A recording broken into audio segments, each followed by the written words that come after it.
नमस्कार. मी डॉक्टर उल्का समरेंद्र नाईक निंबाळकर. मी सांताक्लॉज असते तर वय वर्ष 48च्या असं मनात येणं फार गमतीशीर वाटलं. आलंच आहे मनात तर बुद्धीनं त्याच्यावर विचार करणं हे तर त्याहून पांचट वाटलं. तरीही मन व बुद्धी याची जाहीर माफी मागून कल्पना विश्वातील स्वप्नाली देवता सादर करत आहे मी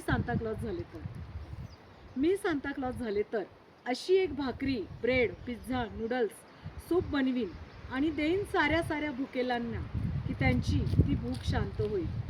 या भाकरीची किमया अशी असेल की तिथे हव्यासाची म्हणजे ग्रीडची पण भूक शमेल. अशी सतत खळाळणारी नदी बनवेन जिच्या काठी साम्राज्य उभी राहतील, जगतील, नांदतील. केलीच कुणी पाप तर खरोखर पाण्यात बुडी मारून नव्हे तर पाण्याच्या आरशात स्वतःच्या डोळ्यांना काही दिवस काही तास बघून पाप नष्ट होतील. झाडं तर खूपच लावीन, सर्वांना चारा घर मिळेल. अशी खुले मने असतील जिथे जगा जगू द्या याचा स्वीकार होईल.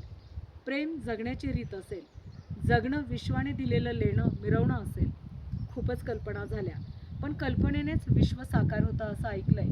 म्हणून माझी पण एक संहिता या वैश्विक पटावर सादर केली.